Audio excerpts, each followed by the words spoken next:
प्रतिनिधि सभा बैठक बस्दै आज पनि बजेटमाथि सैद्धान्तिक छलफल हुने, एमालेसँग सहकार्यको सम्भावना छैन, माओवादी केन्द्रसँग एकता हुन सक्ने नेकपा एकीकृत समाजवादीका सचिव डाक्टर बेदुराम भुषालको भनाई। जहाज दुर्घटनामा फेला परेको नगद सहितको सामान हस्तान्तरण, विमानको हवाई मार्ग सफा नभई उडान अनुमति नदिने। रविन्द्र मिश्राले भने अब म खोइलिएँ, तपाईहरूको राजनीतिक अभिष्ट पूरा होस्। 7 वर्षमा तारा एयरको 2वटा निकै ठुला दुर्घटना, ब्ल्याक बक्स भेटियो, यसमा के छ त यसबारे पुरा जानकारी। तारा एयरको विमान दुर्घटनापछि आन्तरिक उडानमा गर्यो सरकारले कडाई, बालिन शाहले अर्को चुनौती। सिस्डुलवासीले भने सहजै काठमाडौँको फोहोर यहाँ फाल्न दिँदिनौँ। गठबन्धन फुटाउने दाउमा पूर्व प्रधानमन्त्री केपी शर्मा ओली, झन मजबुत बनाउने प्रयासमा माओवादी केन्द्रका अध्यक्ष पुष्पकमल दाहाल प्रचण्ड र प्रधानमन्त्री शेरबहादुर देउवा। माओवादीका नवनिर्वाचित जनप्रतिनिधिहरू काठमाडौँमा भेला हुँदै प्रचण्ड लगायतका शीर्ष नेताहरूले विशेष प्रशिक्षण दिने अन्तर्घात गरेको भन्दै काङ्ग्रेसले गर्यो गाउँपालिका उपप्रमुखलाई कारबाहीको सिफारिस। एकाएक भित्रभित्रै वाम गठबन्धनको प्रयास भएपछि प्रधानमन्त्री शेरबहादुर देउवा आत्तिए। हेलिकप्टरमा अब 2 जना पाइलट अनिवार्य गर्नुपर्ने, हवाई सुरक्षा गफी मात्र नेपालमा सीमित भएको निष्कर्ष। प्रधानमन्त्री शेरबहादुर देउवाको प्रयास कार्तिकमै चुनाव गर्ने, जहाज दुर्घटना स्थलमा फेला परेको नगद सहितको सरसामान हस्तान्तरण गरियो। र बालिन शाहले चुनाव नजित्दै केपी शर्मा ओलीलाई बालकोटमा भेटेको खुलासा भएपछि राजनीतिक वृत्तमा तरङ्गी। अब हेर्नुहोस् पुरा समाचार। दर्शकबिन नमस्कार, तपाईहरु यति बेला युआर नेपाली युट्युब च्यानल हेर्दै हुनुहुन्छ। दर्शकबिन यदि हाम्रो च्यानल युआर नेपालीसँग अझै पनि सब्स्क्राइब गरेर जोडिनु भएको छैन भने सब्स्क्राइब गरी जोडिनुहोला, साथै सँगै रहेको बेल आइकनलाई दबाउन पनि नभुल्नुहोला। दर्शकबिन तपाईहरुले हामीलाई कहाँदेखि हेर्दै हुनुहुन्छ, कस्तो अवस्थामा हेर्दै हुनुहुन्छ, देशदेखि हेर्दै हुनुहुन्छ या विदेशदेखि हेर्दै हुनुहुन्छ।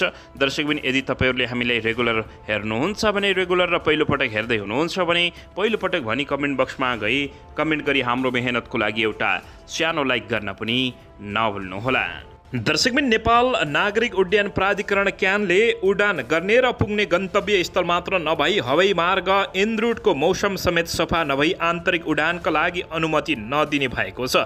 इनरुटको मौसम सफा नभए पनि उडानको अनुमति दिने गरिएकोमा अब त्यसो गरिन्न। नेपाल नागरिक उड्डयन प्राधिकरणका प्रवक्ता महानिर्देशक देवचन्द्र लाल कर्णले जानकारी दिएका छन्। तारा एयरको विमान दुर्घटनाबाट पाठ सिकेर त्रुटि सच्याउन लागि हो। इनरुट भन्नाले विमान उड्ने स्थान, विमान पुग्ने स्थान र उडेको बाटोलाई समेत जनाउँदैछ। ती सबै स्थानको मौसम सफा नभएसम्म उडानको अनुमति नदिने निर्णय भएको प्राधिकरणले जानकारी दिएको छ। दर्शकबिन तारा एयरलाइन्सको विमान दुर्घटनापछि आन्तरिक उडानमा कडाई गरिएको छ। दर्शक महानुभावहरू, आन्तरिक उडानमा जहाजको इनरुटको मौसम सम्बन्धी निर्णय गर्ने अधिकार विमानस्थलले मात्रै गर्ने भएको छ। हालसम्म पाइलट इन कमान्डरमा रहेको अधिकार अब विमानस्थलमा मात्रै सीमित गर्ने निर्णय भएको नेपाल नागरिक उड्डयन प्राधिकरणका प्रवक्ता देवेन्द्र चन्द्र कर्णले बताएका छन्। यो निर्णयपछि अब जहाजको रुटको मौसम सम्बन्धी निर्णय विमानस्थलबाट मात्रै हुनेछ। हाल क्याप्टेनले मात्रै गर्न सक्ने यस्तो निर्णय अब हरेक विमानस्थलले नै गरेर उडान अनुमति दिने बताइएको छ।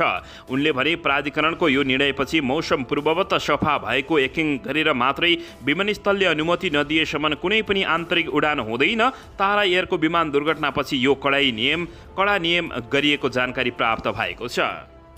दर्शकबिन यसैबीच तारा एयरलाइन्सको जहाज दुर्घटनामा परि मृत्यु भएका 22 जनाकै शव काठमाडौँ ल्याइएको छ। त्रिभुवन अन्तर्राष्ट्रिय विमानस्थलका महाप्रबन्धक प्रेमनाथ ठाकुरका अनुसार विभागमा ज्यान गुमाएका 10 जनाको शव सोमबार साँझ ल्याइएको थियो भने बाँकी रहेका 12 जनाको शव अहिले नेपाली सेनाको MI-17 नामक हेलिकप्टरबाट काठमाडौँ ल्याएको हिज बताएका हुन्। उनका अनुसार काठमाडौँ ल्याएका शवहरू त्रिवी शिक्षर अस्पतालमा पठाइएको छ। 22वटै शवलाई त्रिवी शिक्षर अस्पतालमा पोस्टमार्टम गरेपछि आफन्तको जिम्मा लगाइने नेपाल नागरिक उड्डयन प्राधिकरणले जानकारी दिएको हो। दर्शकबिन यसैबीच यता काठमाडौँको फोहोर बन्चरी डाँडामा सिधै फाल्न नपाइने भएको छ। बालिन शाहलाई अर्को चुनौती दिँदै सुस्टोलवासीले भने सहजै काठमाडौँको फोहोर यहाँ फाल्न नदिने चेतावनी दिएका छन्। काठमाडौँ महानगरपालिकाका मेयर बालेन्द्र शाहले राजधानीको फोहोर विसर्जन गर्न सिस्डोल र बन्चरी डाँडा ल्यान्डफिल्डका साइडका स्थानीयसँग कुराकानी गरे पनि उनीहरूले आफ्नो माग पूरा नगरेसम्म फोहोर फाल्न नदिने जिकिर गरेका छन्। स्थानीयसँग वार्ता गर्ने क्रममा मेयर बालेन्द्र शाहले आफ्नो सचिवालयका केही कर्मचारीहरू मात्र बोकेर यता स्थानीयले गएका थिए, उता स्थानीयहरूले वार्ता गर्ने एकतर्फी मान्छेहरू मात्र ल्याएको भन्दै आक्रोश समेत बालेन्द्र शाहमाथि गरेका थिए। सरकारसँग वार्ताको विषयमा महत्त्वपूर्ण भूमिका खेलेका स्थानीय सङ्घर्ष समितिका संयोजक श्रीराम ढुङ्गानाले बोलाइएको थिएन भने त्यहाँका मानिसहरूले सहजै रूपमा फोहोर फाल्न दिने अवस्था नभएपछि काठमाडौँमा अप्ठ्यारो स्थितिमा बालेन्द्र शाह परेको जानकारी प्राप्त भएको छ। दर्शकबिन यसैबीच बालकोटमा पूर्व प्रधानमन्त्री केपी शर्मा ओली र हालका काठमाडौँका मेयर शाहबीच भेटभाट भएपछि राजनीतिक विरोध तरङ्गिएको छ। काठमाडौँ महानगरपालिकाका नवनिर्वाचित मेयर बालेन्द्र शाहले नेकपा एमालेका अध्यक्ष केपी शर्मा ओलीसँग भेटघाट गरेको खुलासा भएको छ। केही दिन अघि मतपरिणाम आउन बाँकी रहँदै केपी शर्मा ओलीलाई भेट गरेका बालेन्द्र शाह केपी शर्मा ओली निवास बालकोट पुगेको जानकारी प्राप्त भएपछि नेपालमा राजनीतिक तरङ्ग बढेको हो। मेयरमा बालेन्द्र शाहको मतान्तर बढाउँदै गएसँगै पुगेका थिए। केपी शर्मा ओली र शाहबीच केही राजनीतिक विषय र महानगरको विकासका विषयमा समेत कुराकानी भएको बताइएको छ। त्यसैगरी मेयर बालेन्द्र शाहले फोहोर व्यवस्थापन गर्न आफूले बनाएका योजनाबारे समेत सुनाएका थिए। त्यसो त निर्वाचित भई सोमबार शपथ ग्रहणसँगै मेयर शाहले सेना प्रमुखसँग समेत भेट गरेका थिए। स्वतन्त्रबाट काठमाडौँको मेयर जितेका बालेन्द्र शाहले एमाले अध्यक्ष केपी शर्मा ओलीलाई भेट्नुलाई अर्थपूर्ण रूपमा हेरिएको छ भने यति बेला राजनीतिक विरोध समेत तरङ्गिएको छ। दर्शकबिन यसैबीच यता स्थानीय तह निर्वाचनको परिणाम अपेक्षा गरे जस्तो नआएपछि नेकपा एमालेका अध्यक्ष एवं पूर्व प्रधानमन्त्री केपी शर्मा ओलीले 5 दलीय गठबन्धन फुटाउने प्रयास गरिरहेको विवरण सार्वजनिक भएको छ। 11 जेठमा केपी शर्मा ओलीले गठबन्धनका एउटा घटक जनता समाजवादी पार्टी जसपाका अध्यक्ष उपेन्द्र यादवसँग भेटभाट गरेका थिए। उक्त भेटपछि एमाले जसपा सहकार्यको चर्चा चल्न थालेको छ। एमाले उपमहासचिव प्रदीप ग्यावालीले भने अहिले एमाले जसपा सहकार्य गर्नेबारे कुनै प्रगति नभएको बताएका छन्। राजनीतिक दलका नेताहरूबीच छलफल नहुनु नराम्रो होइन उनले भने, तर राजनीतिक एजेन्डा केन्द्रित छलफल भएको छैन। सहकार्य गर्नेबारे निष्कर्ष ननिस्किसकेको अवस्था पनि भएको बताएका छन्। गठबन्धनका मुख्य दुई दल नेपाली काङ्ग्रेस र नेकपा माओवादी केन्द्रसँग असन्तुष्ट छन्। असन्तुष्ट रहेकै बेला अध्यक्ष केपी शर्मा ओलीले यादवसँग भेटवार्ता गर्नुलाई गठबन्धनका अन्य घटकहरूले शङ्काको रूपमा हेरिरहेको छन्। तर यादव आफै सहभागी भएको गठबन्धनको सोमबारको बैठकले जिल्ला सामान्य समिति जिसस र गठबन्धन गर्न बाँकी रहेका गाउँ नगर कार्यपालिका सदस्य निर्वाचनमा तालमेल गर्न प्रदेशहरूलाई निर्देशन समेत दिएपछि अर्थपूर्ण रूपमा हेरेको बताइएको छ। दर्शकबिन यसैबीच यता भित्रै वाम गठबन्धनको प्रयास भएपछि प्रधानमन्त्री शेरबहादुर देउबा आत्तिएका छन् र चाँडै नै चुनाव गर्नुपर्ने जिकिर गरेका छन्। स्थानीय तह निर्वाचनको मतपरिणाम आएपछि तीन ठुला कम्युनिस्ट पार्टी वाम गठबन्धनतर्फ उन्मुख भएका छन्। प्रचारबाजी नगरिकन नेताहरूले वाम गठबन्धनको विषयमा भित्रै छलफल सुरु गरेका हुन्। खास गरी एमाले यसको अगुवाई गरेको थालेको छ। तर माओवादी केन्द्र र एमालेबाट विभाजित भएर बनेको नेकपा नेपाल कम्युनिस्ट पार्टी एकीकृत समाजवादी नेकपा यसले एमालेलाई विश्वास गर्न नसकेको अवस्था रहेको छ। विगतमा चुनावी गठबन्धन मात्र होइन, पार्टी कतानी गरेर अगाडि बढिरहेका एमाले र माओवादी केन्द्र आफ्नै कारणले विभाजित भए।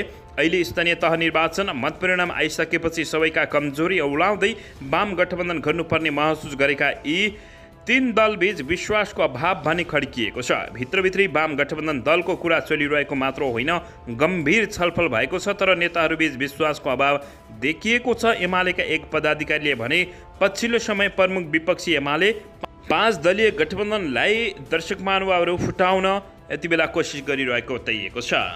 दर्शकबिन यातायातको दुनियाँमा सबैभन्दा सुरक्षित मानिन्छ हवाई यात्रा, तर नेपालमा हवाई जहाजको दुर्घटना नियमित आकस्मिक जस्ता छन्। गणतन्त्र दिवसको दिन जेठ 15 गते पोखराबाट मुस्ताङको जोमसुमका लागि उडेको तारा एयरको जहाज अनकन्टर हिमाली क्षेत्रमा गएर दुर्घटनाग्रस्त भयो। त्यसले नेपाली हवाई सेवा सुरक्षामा प्रश्न खडा मात्रै गरेको छैन, युरोपेली सङ्घको कालो सूचीबाट नेपाल हट्ने आशामाथि फेरि तुषारपात परेको छ। यो दुर्घटना मौसम खराबीसँग जोडेर प्रारम्भिक आकलन बाहिर आएको छ। वायु सेवा क्षेत्रका विज्ञहरू भने हवाई दुर्घटनाको मुख्य कारण त्यसलाई मात्र मान्दैनन्। विगतका दुर्घटनाका प्रतिवेदनले औँल्याएका कमजोरी पनि मौसम खराबी मात्रै होइनन्, दुर्घटनाका कारण हेलचेक्रै भनेर प्रतिवेदनले औँल्याउँदै आएको छ। अर्कोतिर भने बितेर गएका जहाज चालकहरूलाई दोष दिएर अरू जवाबदेहीले मुक्ति लिने काम पनि गरिरहेको पाइएको छ। दर्शकमन, हवाई सुरक्षा नेपालमा यति बेला गफै मात्र भएको आकलन समेत गरिएको छ। दर्शक महानुभावहरू, 7 वर्षमा तारा एयरको निकै ठुला 2वटा दुर्घटना भएपछि झन् नेपालमा डरलाग्दो स्थिति बनेको छ।